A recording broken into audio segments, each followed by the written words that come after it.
नमस्कार। सरकारी कर्मचारियों के सेवा नियमों में सरकार के द्वारा समय समय पर परिवर्तन होता रहता है और सरकारी कर्मचारी जब सेवा में आता है तो उसे कुछ अवकाशों का लाभ सरकार की तरफ से सेवा में रहते हुए दिया जाता है। सेवा में रहते हुए भी जब कोई सरकारी कर्मचारी प्रोबेशन पीरियड में होता है तो उसे संपूर्ण अवकाशों का लाभ नहीं दिया जाता है, बल्कि उसे एक निश्चित अवकाश और एक निश्चित अवधि के लिए ही देय होते हैं और उसके बाद में अगर कोई सरकारी कर्मचारी इससे अधिक अवधि का अवकाश उपभोग करता है तो उसके लिए अलग से व्यवस्था की गई है। तो आज हम इस वीडियो के माध्यम से समझेंगे कि जब भी कोई सरकारी कर्मचारी प्रोबेशन पीरियड में है या प्रोबेशन अवधि समाप्त हो गई है, उसके बाद भी अगर कोई असाधारण अवकाश लेता है और नए नियम जो राजस्थान के स्कूल शिक्षा विभाग की ओर से जारी किए गए हैं, शिक्षा विभाग राजस्थान की ओर से, कि अब असाधारण अवकाश की स्वीकृति की प्रक्रिया जो नई है उसके तहत अवकाश स्वीकृत कैसे होगा और किन किन स्तरों पर इसका अवकाश स्वीकृति की प्रक्रिया को पूरा करना होगा, तो संपूर्ण चर्चा हम इस वीडियो के माध्यम से करने वाले हैं। तो चलिए शुरू करते हैं। जैसा कि आप सभी जानते होंगे, कोई सरकारी कर्मचारी जो प्रोबेशन अवधि में है उसे 2 वर्ष तक प्रतिवर्ष 15 दिन के सीएल का ही लाभ दिया जा सकता है। अन्य कोई किसी प्रकार के अवकाश का लाभ जैसे एचपीएल हो, पीएल हो, इस प्रकार की अवधि में कोई भी अवकाश न तो जोड़ा जाता है, तो जब जोड़ा ही नहीं जाता है तो उसका उपभोग भी नहीं कर सकता।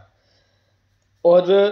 कोई अवकाश अगर शेष नहीं रहता है तो ऐसी स्थिति में उस सरकारी कर्मचारी के 15 दिवस से अधिक, जैसे सीएल खत्म होने के बाद में अगर वो कोई अन्य अवकाश लेगा तो उसे अवेतनिक अवकाश ही लेना होगा। मतलब उसे अवकाश के बदले अपना वेतन उतने दिनों का भुगतान नहीं किया जाएगा। अब जब भी कोई सरकारी कर्मचारी अवेतनिक अवकाश लेता है तो उसे असाधारण अवकाश के रूप में ही स्वीकृत करवाया जा सकता है। अब ये असाधारण अवकाश दरअसल स्वीकृत क्यों किया जाता है? अब मान लीजिए एक सरकारी कर्मचारी जो अवेतनिक अवकाश पर रहा है और उस अवधि को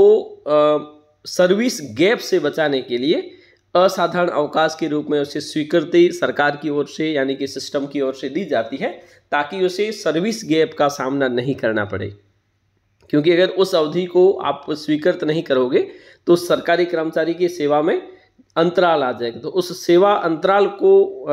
न हो, इसीलिए इस प्रकार से असाधारण अवकाश की स्वीकृति सरकार की ओर से की जाती है ताकि उसे समस्या का सामना नहीं करना पड़े। अब जैसे असाधारण अवकाश प्रोबेशन अवधि में अगर कोई 30 दिन की अवधि से कम अवधि तक असाधारण अवकाश स्वीकृत करवाता है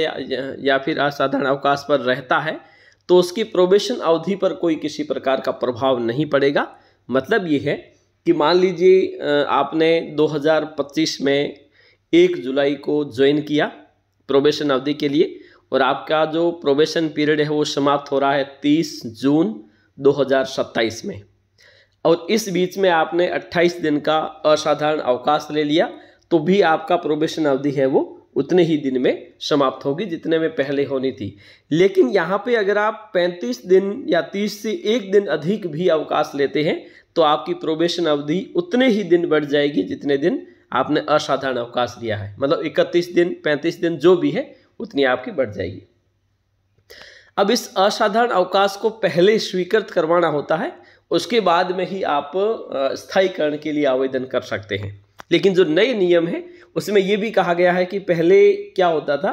कि जब प्रोबेशन अवधि समाप्त होने वाली है उससे पहले आप स्थायीकरण से पहले ही स्वीकृत होती थी, लेकिन अब सरकार ने ये नया नियम बनाया है कि अब जब भी सरकारी कर्मचारी असाधारण अवकाश पर रहता है, जैसे ही वापस लौटता है तो उस तिथि से ही असाधारण अवकाश की स्वीकृति के लिए आवेदन कर दे। उसके बाद में इसका वेट नहीं करे या फिर इसे लंबी अवधि तक खिंचाई न रखे और उसे समय पर रहते हुए ही डीडीओ के द्वारा या उसके माध्यम से उस अवकाश की स्वीकृति के लिए आवेदन किया जाना चाहिए। अब दूसरी चीज़ ये हुई है कि जैसे मान लीजिए पहले आप असाधारण अवकाश स्वीकृत करवाते थे तो ये होता था जैसे आपने 35 दिन का असाधारण अवकाश स्वीकृत करवाया और इस स्वीकृति के लिए, क्योंकि ये नियम ये कहता है कि 30 दिन से कम अवधि की अगर आपके असाधारण अवकाश है तो ऐसी स्थिति में आपको आपका नियुक्ति अधिकारी उसे स्वीकृत कर देगा। अब जब वो स्वीकृत कर देगा तो उसके बाद में अगर आप 30 दिन वो कर लेगा और 5 दिन ऊपर जो जा रहे हैं वो दिन अवकाश की स्वीकृति शासन स्तर पर यानी कि राज्य स्तर पर जो विभाग है शिक्षा विभाग उसकी ओर से की जाती है। तो यहाँ पर होता ये था कि पहले 30 दिन यहाँ से करवा दो और 5 दिन के लिए वहाँ भेज दो, लेकिन अब शिक्षा विभाग की ओर से ये कहा गया है कि अगर आपकी असाधारण अवकाश की अवधि है वो 30 दिन से 1 दिन भी अधिक है या उससे अधिक है तो अब आपको 2 टुकड़ों में इसे अवकाश स्वीकृत करने की आवश्यकता नहीं है, बल्कि क्या किया जाएगा, जो 35 दिन का जो अवकाश है वो शासन स्तर पर ही स्वीकृत कर दिया जाएगा। अब आपको पहले नियुक्ति अधिकारी से 30 दिन और 5 दिन शासन स्तर पे ऐसे करवाने की आवश्यकता नहीं है, न ही ये प्रकार से वैलिड हो सकता है, क्योंकि इसमें 2 अलग तरह के आदेश होते हैं, तो इसमें इस प्रकार की विसंगति न उत्पन्न हो, इसलिए एक ही स्तर पर इसे स्वीकृत करवाया जाना है। तो पहली बात यह है कि प्रोबेशन अवधि में 30 दिन से अधिक की अवधि पर संपूर्ण अवधि के लिए शासन स्तर पर भेजा जाना है। और दूसरी बात है कि जब आप अवकाश पर वापस लौटो, अवकाश का उपभोग करने के बाद में वापस ज्वाइन करो, तो उसी दिन से उसी तिथि से आपको अवकाश के लिए आवेदन करना है। प्रोबेशन अवधि समाप्त हो उसका वेट आपको नहीं करना है। इसके साथ साथ ये भी कहा गया है कि कोई भी कर्मचारी बिना बताए अवकाश पर जाता है बिना किसी स्वीकृति के, तो उस पर अनुशासनात्मक कार्यवाही के लिए जो आपका डीडीओ है संबंधित उसकी ओर से कार्यवाही की जाएगी। और इसके साथ साथ